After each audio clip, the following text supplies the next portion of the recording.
Yeah! Hello, everybody, and welcome to the Maurice Brown Comedy Show on BondRadio.fm, the NFL edition with my main man, hip-hop artist, Antoine A.S. Stewart. What up, Stu? What's going on, Mo? Man, a lot's going on in the NFL, and I can't wait to dive in because there's a ton of storylines for us to cover, one of which includes your 49ers, who right now seemingly are in a tailspin. But we're going to start off with week 7 results in the NFL, with the Broncos destroying the New Orleans Saints 33-10 last week. Green Bay, my boys, squeaking by the Houston Texans 24-22. The Jaguars 32-16 over New England. Thing about the Jags is they can't stop anybody. It's not Yeah. all on Trevor Lawrence. And you kind of see that when you play a team like New England, like they can move the ball. Of course, let's see, Eastern High School could move the ball on them. Anyway, that being said, Buffalo 34-10 over the Titans. Philadelphia 28-3 over the Giants. Really thought the Giants were going to put up a bigger fight than this. What are your thoughts on this game? Oh yeah, most definitely the way the Giants have been playing as of late. I thought with it being a divisional game that they were going to put up a better showing, but Philly seems like they're getting in their swag and their mode.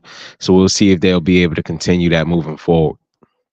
We shall see. Looking at some other finals, the biggest game arguably of the weekend, Detroit in a nail biter 31-29 over the Vikings. Took a last second field goal to win that one. What'd you think about this matchup? Great game, man. It was a lot of so-called playoff matchups happening this week. So that's a great game. It came down to the end. It could have went either way, but hats off to Detroit being able to come off with the win. Hats off indeed. And we welcome to the show my nephew Caleb Lopez, who's a field goal kicker for his varsity football team in Port St. Lucie, Florida, John Carroll High School. Caleb being a freshman and the kicker for that team, which is 8-0 right now. And my nephew, of all things, no question, heading to the NFL one day. Caleb, welcome to the show. What's up, Maurice? What's up, Stu? What's up, Caleb? Caleb, it is good to have you aboard. We were talking about the Lions and the Vikings this past weekend, and a nail biter. Detroit wins it on a field goal. What'd you think of that game? Oh yeah, great game. Honestly, one of the best games of the weekend. The Vikings put on a show, coming in and playing a great game against overall better team, but the Lions went ahead, got the job done. They got the W, walked out of there with one more win on their record, and that's what really matters. But hats off to the Vikings, though. Hats off indeed to the Vikings. The NFC North, I think, guys, you would agree, is clearly the best division in football as it stands right now today.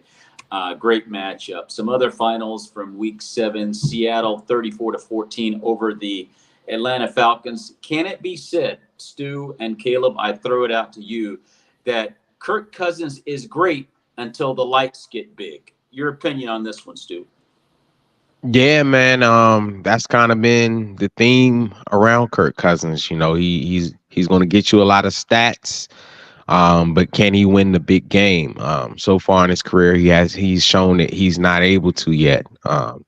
I like the Atlanta team. I like what they're trying to build there, but at home against the Seattle team, who aren't scrubs, but I thought that Atlanta was going to head and take care of business at home. But they made Seattle look like world beaters. They put up 34 on them. Kirk didn't do his thing like he usually does, which is, 14 points. I thought that they would put up much more points against Seattle's defense. It's not the best this year. So hats off to Seattle, getting it done on the road. I can only say one thing to Kirk Cousins after that performance. We don't like that. Caleb, what are your thoughts on this performance? I mean, like, it definitely wasn't pretty. I don't think you can pin all the blame onto Kirk, though. Uh, he has shown up, I feel like, a little bit better this season in some other big games. The games where I think he almost had 500 yards a few weeks back.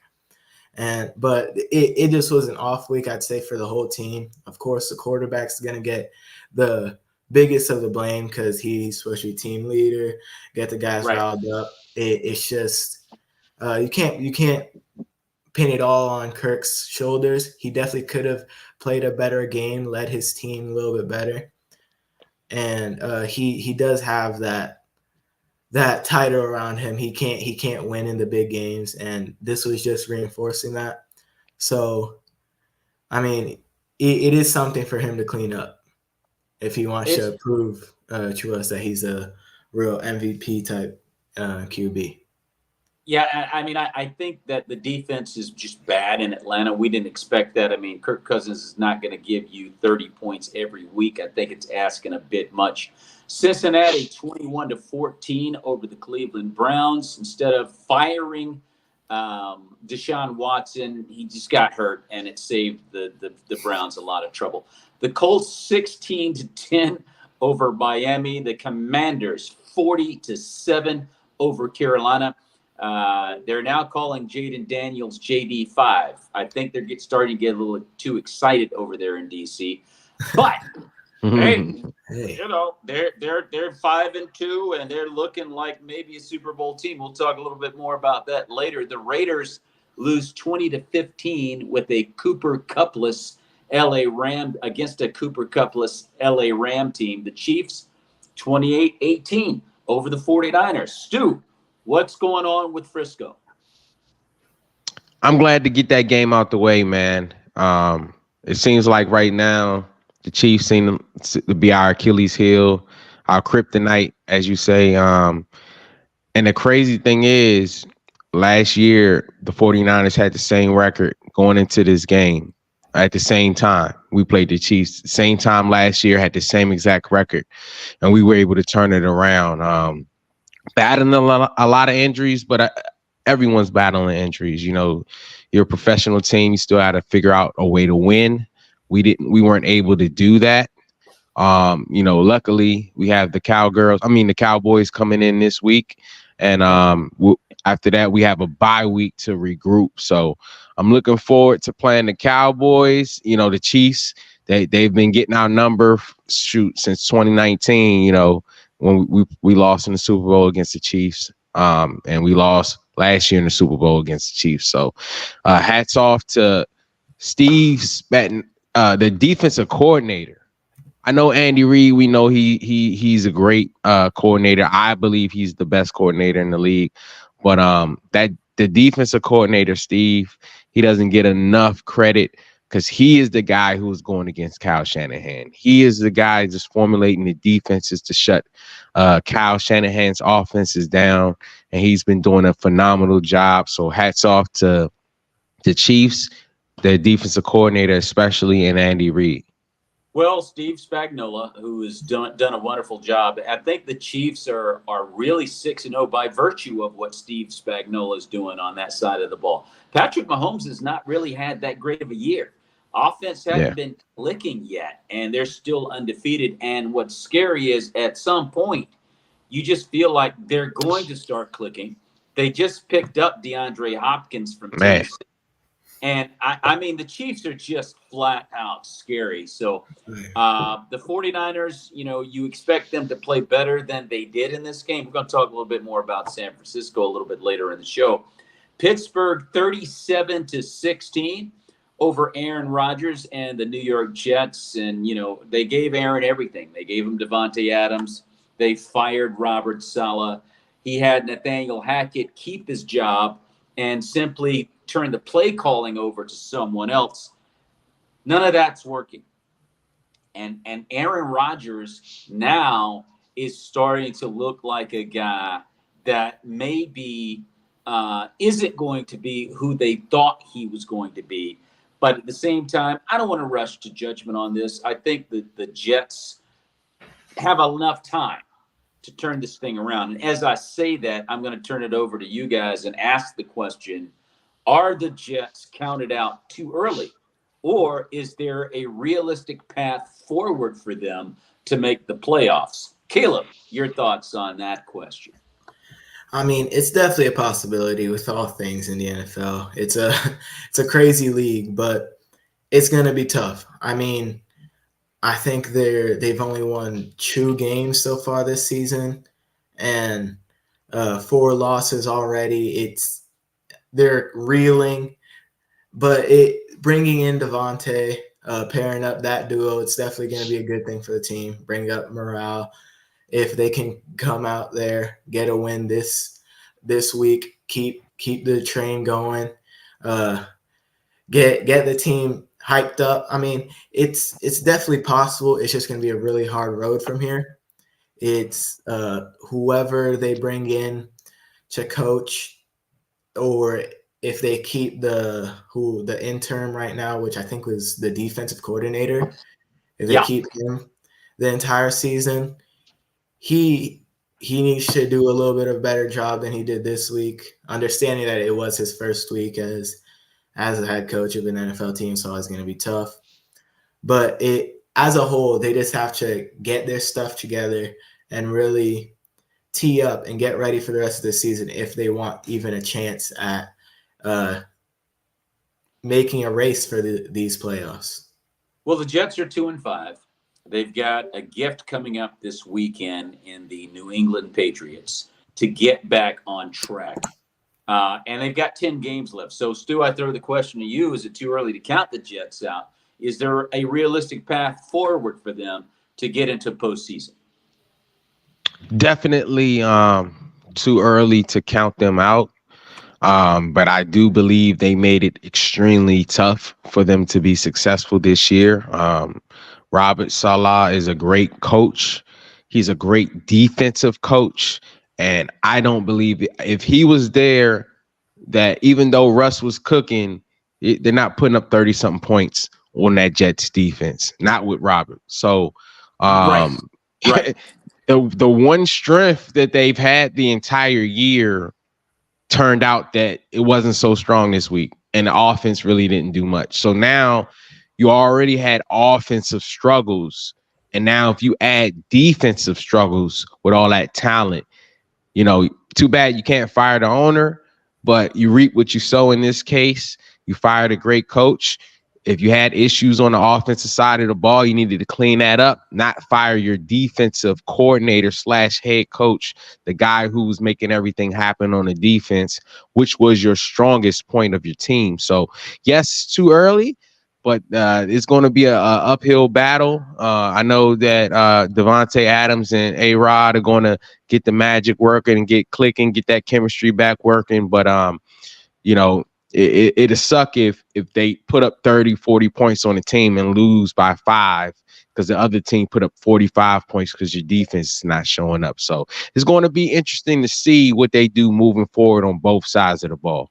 I'm going to be totally honest with you. I mean, the Jets can't even put up 20 points for whatever reason. I mean, they get so close, and yet they come up short time and time and time again.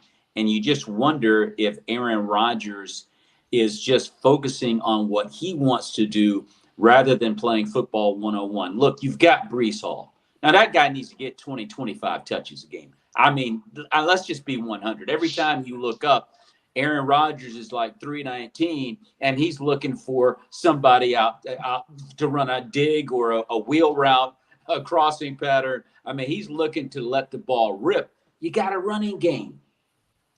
Set up the pass with the run. And I don't understand what the Jets are doing. I mean, they've got a ton of talent, and the defense is pretty darn good. It's looking like to me that Aaron Rodgers is doing what he wants to do. This is his team.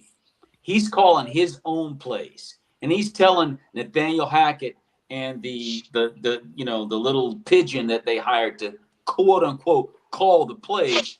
He's saying, this is what we're going to do. I tell you right now, you can do that against the Patriots, and you can do that against the Titans. But once you start playing Buffalo and Baltimore and Kansas City and the Bengals, who are not that good on defense, but even the Bengals, because they're going to load up 35 points on you, it ain't going to work. And that's the problem in New York to me. Aaron Rodgers is doing too much.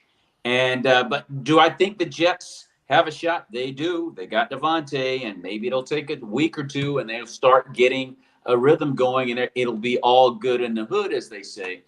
So we'll see. There's a lot of time left in the season. I'm not going to count the Jets out. I know what Aaron Rodgers can do. Let's look at our next headline here, and it involves your boys, the San Francisco 49ers, Stu, and Brock Purdy. And I want to ask you specifically, do you think Brock Purdy is being asked to do too much, or is it just a simple matter of the 49ers being injured? I don't think it's asking to do too much. I just think that, to be honest, we're not rolling right now. You know what I'm saying? Like, we're not playing our best football on both sides of the ball, especially on the offense. Unfortunately, he lost both of his receivers early on in that game. Well, Debo, he was basically done from the beginning, and then Ayuk, got a season-ending injury, but still no excuses. I just don't think we're playing our best football. We're not executing the way we should. Plays could be a little better. Brock could be playing a little better, but this is right where we were last year, and I think that you need sometimes these moments right before you go on a run. You need the leaders in that team to do a gut check time, to call a hands-on only meeting, and really look at ourselves and say, hey, man, we were in the Super Bowl last year. We didn't win it. Are we going to call this a Super Bowl hangover, or are we going to dig deep and figure out whatever we need to figure out and really bring it out of us, and let's go on a run. And I think that the Dallas Cowboys are the perfect team to do that against.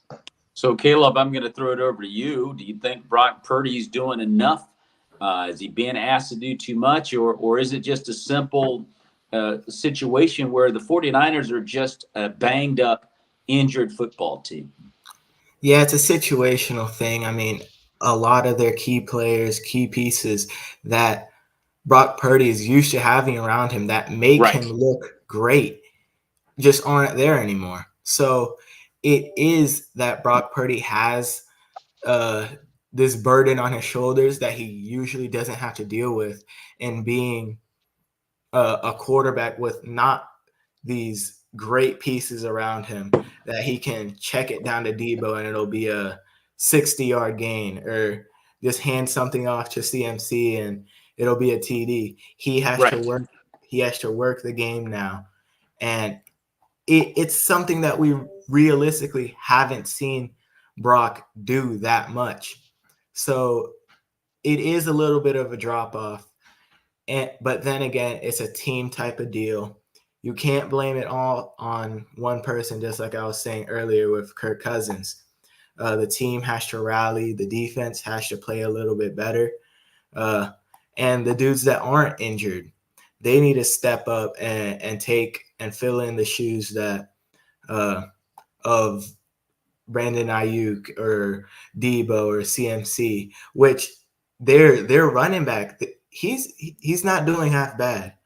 But the 49ers, they need to pick it up. They are a pretty injury-prone team right now, but this is definitely not what we expected to see after having such a great run last year. No, it's not what we expected to see. I think they're just a victimized team because of injury. I don't care who you are. When your main people are unavailable, it's going to affect your football team. And Kittles has been injured at one point. Trent Williams has been injured at one point. I don't think Trent Williams is 100% if he's even out there. I think it's easy to get Trent back out there. We just got to get him that cannabis and that hemp. He'd be good. Anyway, that being said, then you look at CMC. You look at Brandon Ayuk. I think he tore his ACL. I think he's out for the year. You look at Debo. He hadn't been right from the jump. This will happen to any team when too many of your key parts aren't available. And I think they're going to get everybody back later on in the year. I said it before and I'll say it again. By week 7, 8, 9, possibly 10, a lot of people are going to regret piling on top of the 49ers, and they'll get into postseason, and they'll be that team that we feared from the very get-go. And as you said, Stu, sometimes you got to go through tough times, tough experiences, which is only going to make you better. Let's switch gears and look at my boys, the Green Bay Packers. Jordan Love is at a torrid pace of touchdown throws right now, ranked 4th all time after 5-6 weeks into the season. He comes after Patrick Mahomes, Dan Marino, no, Brett Favre and Dan Marino for the number of touchdowns thrown after the first 3 weeks or 4 weeks. I forget the number. But Jordan Love has not even played a full season, as he missed the second 2 weeks of the season, weeks 2 and 3, and he still got 15 TD throws. Problem is he's got too many interceptions. Is Jordan Love's interception numbers, Stu, becoming a major concern for Green Bay? I wouldn't say major concern. Is definitely something you want to clean up. You want to minimize that. But I do like that he's giving his guys a chance to make plays. And that's all your receivers want. You don't want a scary quarterback back there who's scared to throw the ball and he just keep throwing it out of bounds. Hey, man, look, if you have good receivers, give me a chance to make a play. And he's doing exactly that. And it's working out for him. His defense is playing complementary football. I don't think the Packers get enough credit for the play of that defense, man. That defense has been showing out, and sometimes it gets drowned out by, Jordan Love and the success of the offense and the team overall. But they're definitely playing complementary football. I think Jordan Love is good. He's still learning. And I think that, he definitely needs to clean it up. But at the same time, don't change that, killer mentality, which is making him who we love, right? Making us love him right now because he's exciting to watch. He's going down the field with the ball. I think the offensive coordinator can help him out a little bit by running the ball a little bit more. Yeah. And having him pass a little less, but still find that nice balance of run the pass to where, he can do his thing and you can run the ball, pound it down people's throats a little bit, let the defense do what they do. And it's just about finding that balance of everything. But I wouldn't be too concerned with it. Shoot, the greatest Patrick Mahomes threw 2 picks. I mean, it happens. But the best thing is he's putting his team in positions to score a lot of points and to win football games. So not too much concern, but definitely try to dial it back a little bit. Caleb, I throw it over to you. Is Jordan Love's interception rate a major concern for Green Bay? To me, not at all. That he is a gunslinger, and thinking to great gunslingers like Josh Allen, Brett Favre, they throw a whole lot of picks. And even Josh Allen this year, he still pushes down the field. And he's one of the only quarterbacks, I think he hasn't thrown a pick yet. So Jordan Love, he'll find his groove. He's a great player. He has short-term memory. He'll throw a pick, one drive, come straight back and try the defense on the same exact throw and make the throw and have a 60-yard bomb. He's not scared, and that's something that, like Stu said, it's super fun to watch. It's entertaining. So I like seeing him play. I like his style, and he puts Green Bay in holes sometimes, but he knows how to dig them out. So it's definitely something that he'll work on. He'll get it together. I trust him to do that, and I don't think he should change much in his play style. It doesn't worry me. Well, I tell you right now, as a Packer fan, I'd like to see him dial back a bit on those interceptions, but I want him to remain aggressive. I mean, honestly, and no shade on the Texans, but had he not, had a couple of miscues there with the interceptions. We could have blown Houston out. We should have blown Houston out, as you accurately do. I mean, the defense showed up and showed out, holding C.J. Stroud to 86 yards throwing the ball. I mean, who does that to C.J. Stroud? Nobody does that. And yet we did. Jeff Hafley, the defensive coordinator, is making Green Bay a formidable defense. We've got 17 takeaways at this point in the season. And so you got to love what Green Bay is doing right now. I'm pretty excited about my team. We're 5-2. Problem is right now we're in the toughest division of football. Okay, so you talk about the Lions and the Vikings and the Bears. Here comes Chicago. Oh, man, they look really good too. So it's going to be a dogfight the rest of the year. Let's switch gears and look at the Pittsburgh Steelers. Now, have the picks and they handled their business. They switched from Justin Fields to Russell Wilson, and they go out and they hang 37 on a very good New York Jet defense. And now Mike Tomlin is starting to look like a genius, because I ain't gonna lie to you, I didn't see this coming. Have the Steelers do. I'll throw it out to you first.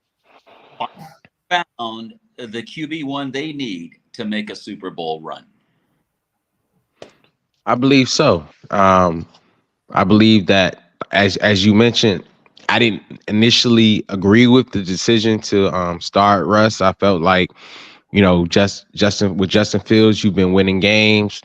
Don't mess up a good thing. He had an inkling. He's seen these practices. He's seeing something in Russ. We know what Russ could do under the right situation. And maybe this is the right situation. And he gave Russ a shot, and Russ blew the doors off. So, this is the spark they were looking for. This is the type of offense they were looking for, especially, as we mentioned, a good defense, even though, I don't think it's the same defense without Robert, but, they have the same talent there. But I feel like, man, now that Russ has done that and played like that, as the vet, as the Super Bowl winning quarterback, he has to start now. He has to start. You can't have Russ cook the way he cooked and had that filet mignon on that grill like that, and then go ahead and put Justin Fields in there and score 13 points and might win. But this is what people want to see. Score touchdowns, get it going. And with Pittsburgh's defense, that's a great combination, to where if the offense is clicking, the defense is clicking, that's going to make them an incredible tough team to beat, and a great foe in a great division. So let Russ cook. Caleb, what are your thoughts on Russell Wilson remaining QB1 for the Steelers going forward? I like that. Let Russ cook. I feel like any of the two really could start. They're great duo. That's what the Steelers really have been missing this whole time. A great quarterback, and now they have two. And now they're in a dilemma because they have to. But it's let the vet start. Let Justin Fields. He started it. He got them going. Let Russell Wilson, the veteran, carry them. If he does start looking a little bit shaky, you have a great guy to sub in. It's honestly no worries either way, I'd say. And the Steelers are really, really looking scary. If not this year, in the next few years, they are going – I will say they're going to win a Super Bowl. We'll go to our next headline stats. Too bad Aaron Moore is not here for this one, so I'll throw it out to you guys. Are the Washington Commanders a Super Bowl contender, Stu? Not yet. Okay. Not yet. They gotta be playoff contenders first. And I think they are now. Definitely. They have a respectable team. I think that they're going to try to make a run in the postseason. But I don't like to throw around the name Super Bowl contender. I think that they have a shot just like anybody else, but I think you got to earn that. I think we got to see what you do in the postseason to really say, okay, these guys have really arrived. You got the regular season is one thing. You could be Kirk Cousins in the regular season, but can you be Patrick Mahomes in the postseason? Can you really win these games in the postseason? Or are you going to be like Tony Romo or Dak Prescott?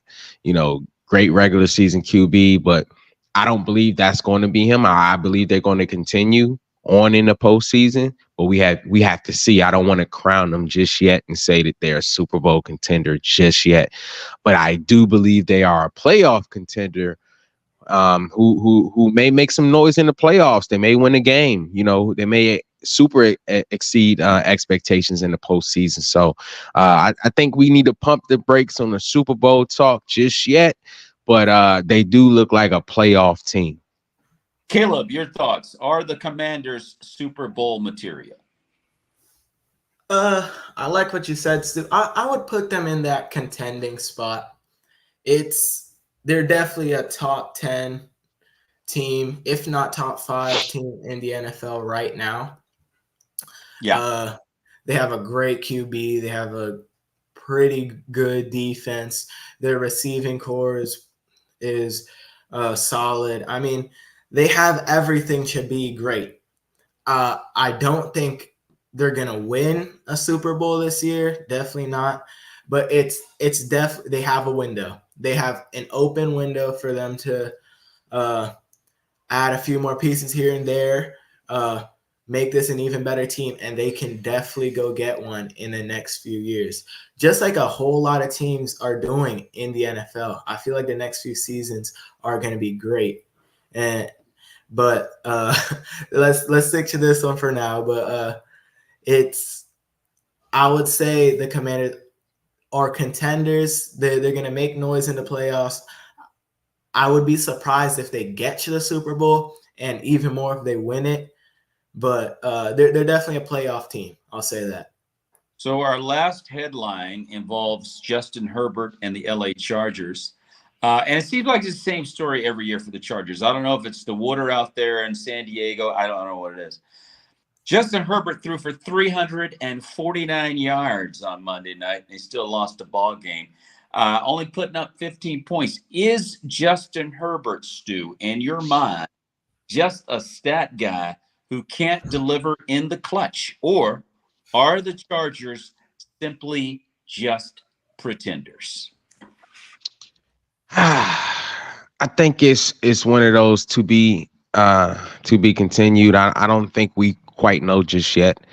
I know, to be fair to him, you know, this is a new situation. You got a new coach, new scheme, new coordinator, you're trying to figure it out, trying to get the balance together. We see the talent there. He has the arm talent and everything else. Is just putting it all together. This will definitely be something to watch moving forward. See if they can flip the switch to that next level. It's all about levels. You know, we've seen them at one level. Can you play at that next level to where you can be a scary team, to where we can really not just see the talent as far as the stats, but see them putting those into dubs on that chart, and putting those in the wins in the win column, and playing a complete football. I believe they'll get it together. I know they have a great coach. I know the intensity that Harbaugh brings to a team. They just got to figure it out. They just got to figure out whatever recipe they need to put together winning football. They need to figure that out. And I think this will be another team that we'll be talking about in December, as being a playoff potential team, or a team headed into the playoffs. I believe they'll make the playoffs this year. Don't know what they're going to do once they get there, but I do believe they'll figure it out within the next 2 to 3 weeks. I think we'll start seeing a more confident, not just putting stats on the board, but actually putting wins on the sheet as well. So I think it's one of those things where don't wait, just wait. You know, they have a lot to look forward to, and I believe they'll be a better team as they're getting used to each other and they're trying to put together this winning formula. I think that they'll figure it out. We know that they got a great coach. We know that he has a great staff. We know that he has great talent around him, and he has great talent himself. So with all of those things as a recipe, it should be a great cake. So that's yet to be determined. So I'm interested to see what they do moving forward. I'm looking at the Chargers, and I'm looking at a team that I viewed as a straight up contender before the season started. and Herbert's been injured here and there. And when he's available, he puts up nice games. They should have beaten the Cardinals like 30 to 10, and yet they lose the ball game. Caleb, is Herbert a guy who can't deliver in the clutch, or are the Chargers pretenders? I really like Justin Herbert. I love his just how he plays, but he hasn't proven enough to me that I Right. can't say that yeah, he's a guy that'll clutch up a game. He's a guy that you can count on to whenever you're in a big game, he'll put up it, not even put up numbers. He'll go down and win a ball game. He'll have a game-winning drive. Right. We haven't seen that from him. No. And right now, yeah, he's just a stat guy. He has everything around him. And I feel like in the games that we have seen him with Coach Harbaugh, he's shown flashes of greatness, just like he has all year, all his career. And for some reason, they can never put it together. But I really don't know. I've been wanting to see this man succeed for the past few years. It's been like this. I feel like we go through the same story every single season with Justin Herbert and the Chargers. Yeah. We hype them up preseason. We're saying, yeah, this is his year. This is his breakout season. He's gonna do it. He's gonna put up numbers. He's gonna be the quote unquote next Aaron Rodgers that we were talking about when he came into the league. But he's never shown us that. And I don't want to be the guy to talk down on him, but he needs to prove something this season ASAP, because he got the coach. Yeah. He doesn't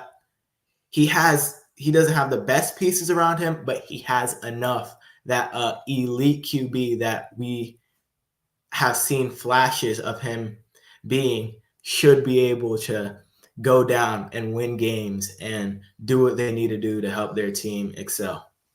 Justin Herbert is by far the best quarterback Jim Harbaugh has ever had the pleasure of coaching. From a mechanics standpoint, Justin Herbert mechanically is as fine a quarterback as you'll ever see play the ball game.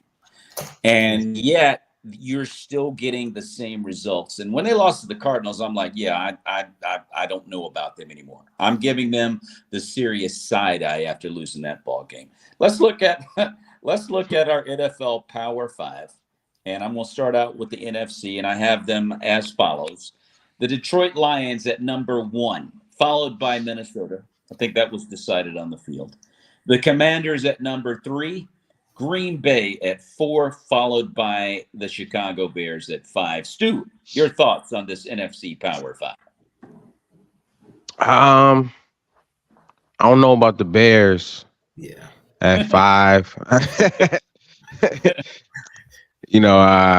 like the first 4.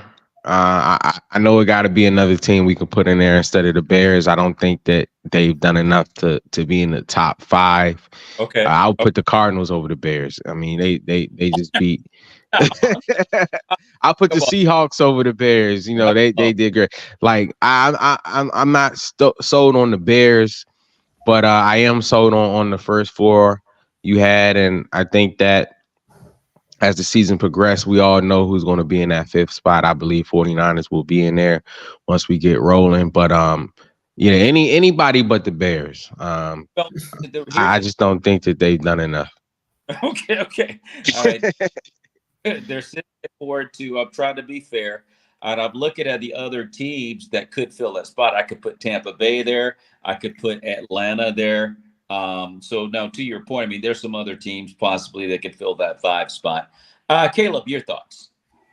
Yeah, the first 4, I might think about switching the Commanders with the Vikings, but we'll keep it at that. The Bears, I understand why they're there. Tampa Bay, I would have put them there before this game, before the game that they played on Monday night. They lost so many pieces in that game, dude. It was honestly tragic. It was Mike Evans going down. Godwin. Yeah, Godwin. It was bad. praying for those guys. But Yes. and then yeah, I can understand why the Bears there. They're decent. There's not too many teams that could replace them. I would put maybe the Cardinals, like you said, or the Seahawks, but it's really like a tie for fifth. It's just a placeholder, honestly. Yeah, and you could have put the Seahawks there. I mean, I'm sorry, I can't do the Cardinals, but I mean the Seahawks, definitely, or maybe the Falcons, maybe the Bucks, could Yeah. have gone in that spot. I'm just looking at Chicago being 4-2 and really doing what they're supposed to do to lesser competition. You got to remember they played the Houston Texans pretty tough in Houston. The Texans did not roll over Chicago.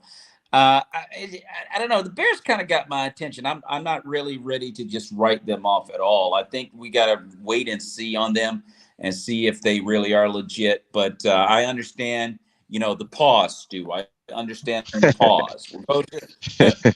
We'll go to the AFC and the Power Five I have listed as follows. The Chiefs, number one, still followed by Baltimore, who's right on their heels. I got Pittsburgh at 3, followed by the Houston Texans, and the Buffalo Bills round out the top 5 in the 5th spot. Stu, your thoughts? I like that list. I agree with it. I think definitely Baltimore is coming for that number one spot. I think if honestly, if they would have started off week one playing the way they are now, they would have beat the Chiefs. We wanted to see that running game with Henry and that dynamic duo. But I think they kind of figured out that formula, like as we spoke on, the Chargers trying to figure out, and so many teams trying to figure out this formula because every year is different. Got to figure out how to win this year. Teams do research on you, they do studies on the quarterback, they come up with schemes that's going to give you problems. You got to figure out how to be different each week, how to add new wrinkles into the game. I think that you have a great list here. No complaints whatsoever. Caleb, your thoughts on this AFC Power Five? I mean, you can't change anything. The Chiefs, they're gonna stay at one until they're beaten. And I'd say even then, you kind of keep them there because it's Patrick Mahomes, and it's Patrick Mahomes not playing at his best level. It's kind of scary how they're not playing up to their type of standard and they're still winning these games. They're tearing them off like by the wire, but a win is a win. But the Ravens, they've picked up. They started slow. They picked. I mean, uh, what's their name? Lamar and Derrick Henry having a historic season. I mean, and then Steelers. The only thing I might switch after the week that the Texans offense had, I might switch them with the Bills, but it's not too much of a change. Great list. Those are contenders. Well, Houston's going to get Nico Collins back. Yeah. And I think that makes a big difference for CJ. But the Texans are showing that they have holes on their offensive line. And CJ Stroud is kind of a sitting duck back there. Wonder about their sustainability, to your point, Caleb. And then you look at Buffalo and they're kind of on the come up a little bit more than what we figured they would be now that they've got Amari Cooper. But in my opinion, I think we're looking perhaps at a 3-horse race in Kansas City, Baltimore, and Pittsburgh now that Russell Wilson is showing, hey, I can move this rock. They already got the defense. And that's what it's going to take to stop Derrick Henry, which the Chiefs and Steelers defenses are able to do and score as well. It's a 3-horse race. I'm just going to tell you right now, the Ravens are a team to me that can be stopped if you can somehow mitigate Derrick Henry and force Lamar Jackson to beat you with his arm. He's still not proven that yet. He's going to win MVP. He goes into every postseason. Everybody's raving about the Ravens, and then he doesn't show up. And he's kind of like Kirk Cousins. It's like, hey, Lamar, you're gonna have to step up, dude, because right now this thing's on you. Derrick Henry's not mowing through this Steeler defense. He's not mowing through the Chief defense. They've already had a look at Kansas City. So I just looking at Lamar Jackson, I'm going, dude, it's going to come down to you, brother.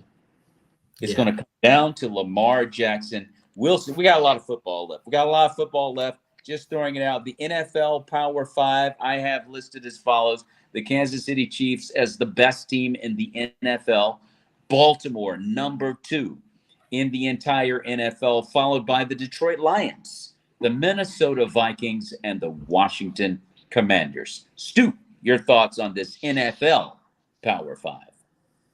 Um, I would change the Commanders out and put the Packers in there. To be Oh my honest, goodness.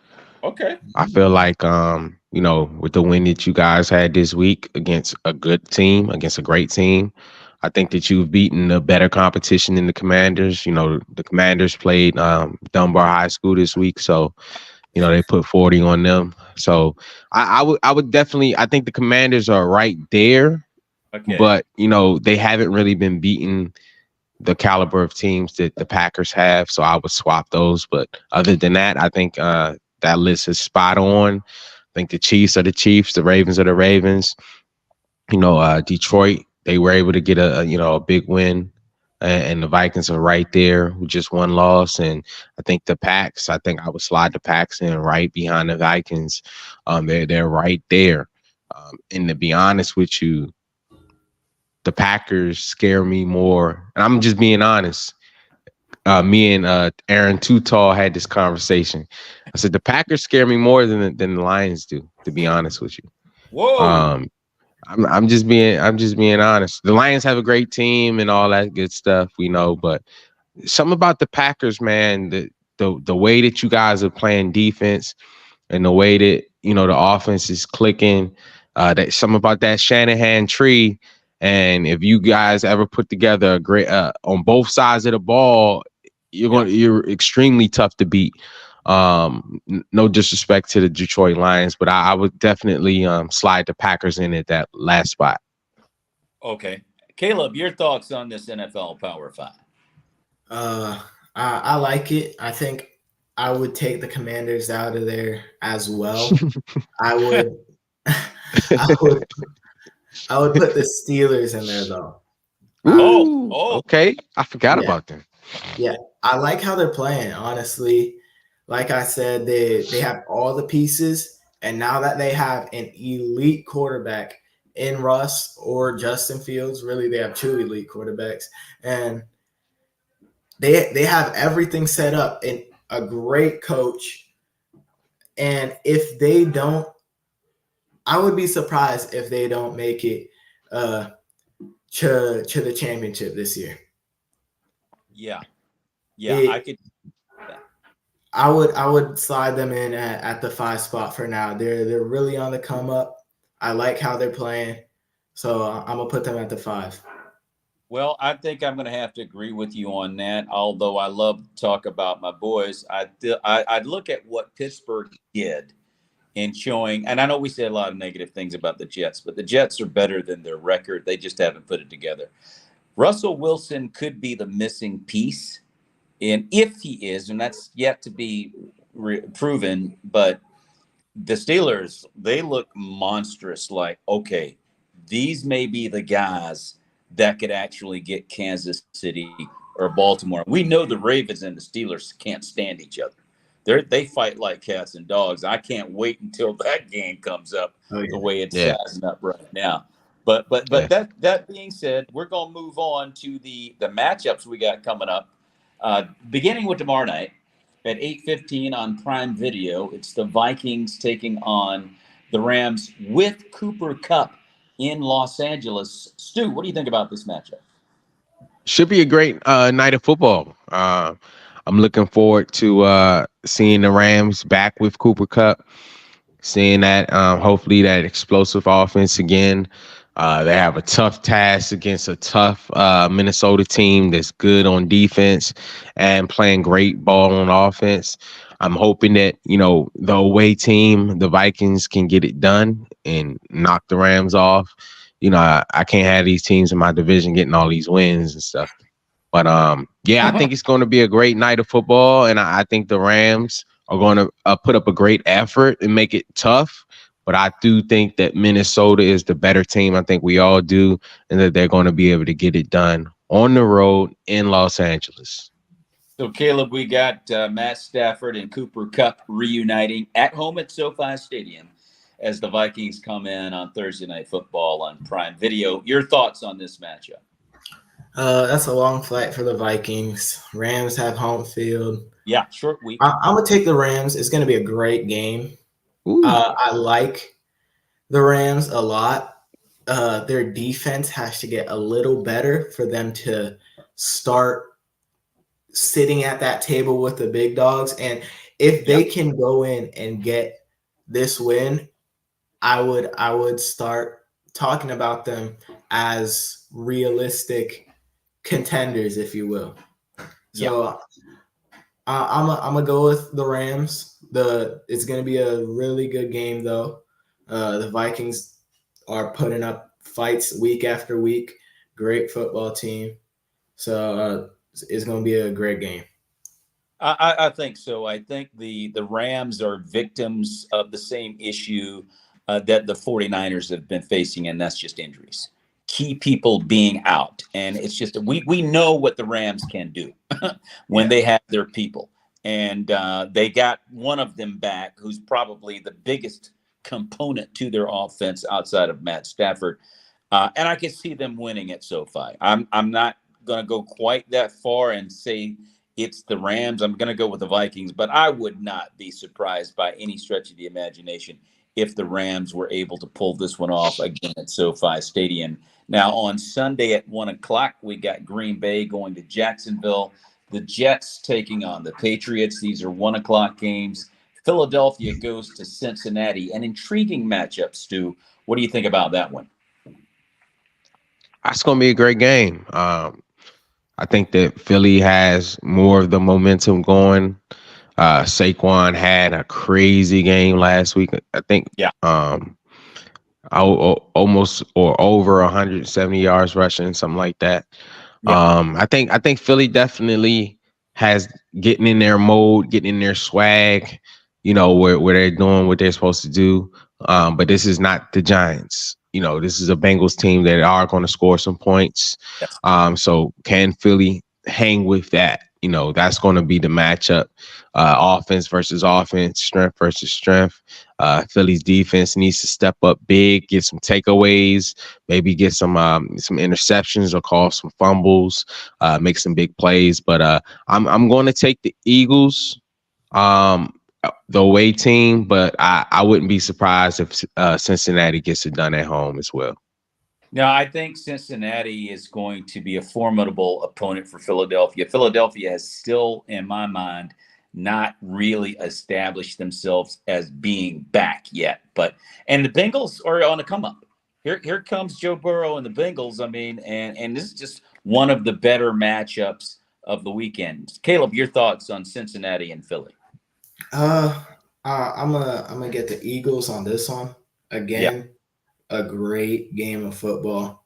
I think the Eagles have gotten their offense going, especially in that run game. They're finally they got Saquon that momentum, that big game that we've all been waiting for, and I think that's what's going to get the ball rolling for them. They're going to start being that team that we saw 2 years ago, early of last season.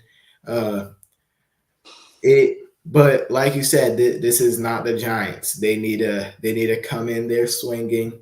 It's going to be a dogfight, and I would not be surprised if Joey B could pull this off. Yeah, I wouldn't be shocked by any stretch of the imagination if Joe Burrow pulled this off. This is in the jungle in Cincinnati, so going to be one of the better games of the weekend. There's no question about that. Then we also look at the Tennessee Titans going to Detroit, and this is what you call this is a human sacrifice. Okay. Anyway, so we're going to keep going. We we got the Browns hosting the Baltimore Ravens. They're going to go with Jameis Winston in Cleveland to start this one. Arizona goes to Miami to take on the Dolphins. Tua Tagovailoa returns to the field in this one. And the Indianapolis Colts take on the Houston Texans. Those are 1 o'clock games at 4:05. The Saints go to Los Angeles to take on the Chargers. The Bills and the Seattle Seahawks also at 4:05 on Sunday. Another one of the more intriguing matchups for the weekend. Stu, your thoughts, Bills, Seahawks? That's going to be a great game. I'm gonna lean more to the Bills. I think that Josh Allen will be able to get it done against that Seattle team, but anything can happen. Seattle's coming off a great win. I think they're going to be highly confident. I think the 12th man is going to be present. It's going to be loud in there. I think it's going to come down to Seattle establishing the run, being able to control the clock, keep Josh Allen on that sideline, being able to get more minutes, and a defense playing complementary football and minimizing the big plays. Josh Allen is a heck of a playmaker. He's going to make plays, but try to minimize a lot of those down the field plays and him running around like he's crazy. So I think it's going to be a great game. I'm going to take the Bills as the away team. I think they're a slightly better team, but I think Seattle is going to be tough in Seattle. So we got at 4:25 the Bears taking on the Commanders. Another marquee matchup on Sunday. Caleb, your thoughts? 4:25 Bears, Commanders in DC. That's not going to be a bad game. Rookie quarterbacks, battle of the rookies. But I'm gonna take the Commanders. I think they're the more complete team. They've looked better than the Bears as of right now, and just off of quarterback play, Jaden Daniels has looked better than Caleb Williams. Caleb Williams has the pieces around him. But I don't know. It's been a bumpy ride. They've won games though, so if the Commanders don't come in there at 100%, this game could definitely swing to the Bears. I wouldn't doubt it, but I'm gonna take the Commanders at 425. Well, according to the Commanders, he's JD5, not Jaden Daniels. Anyway, that being said, also we got the Panthers taking on the Broncos at 4:25, the Chiefs and the Raiders at 4:25, and then on Sunday Night Football, which at one time was the marquee matchup of the weekend, the Dallas Cowboys travel to San Francisco on NBC and Peacock at 8:20. And I don't think this is going to be a game. I think this is going to be another blowout for Dallas. And I feel so bad for Jerry Jones and those boys. I really do. But I think they're going to get run right out of the stadium. And it's almost going to be one of those things that nobody's going to be watching by the third quarter except 49er fans. But anyway, we're going to look at the Monday Night Football matchup, and it's the Giants and the Steelers. And really, that's going to be an ugly game, too. I fully expect if Pittsburgh is what we think they are, this will be an absolute blowout of the New York Giants, which makes you then start to consider if whether or not the Giants and the Panthers should be voted out of the league. Anyway, that being said, we're going to stop there, guys. This has been a great show. And until we meet again, by the way, ladies and gentlemen, if you have enjoyed watching this, like it and share it and subscribe to the Maurice Brown Comedy Channel. And if you came in at the tail end and you kind of missed most of it, you can also watch this and listen to this on Spotify and also bogradio.fm. So for Antoine A.S. Stewart and for my main man, Caleb Lopez, who, once again, he's a field goal kicker down in Port St. Lucie, Florida, and he's a freshman. And he's doing his thing. His team is 8-0 right now. So they're doing their thing. So guys, everybody stay safe out there. Be peaceful. May the peace of Jesus Christ be with you and your families, and God bless.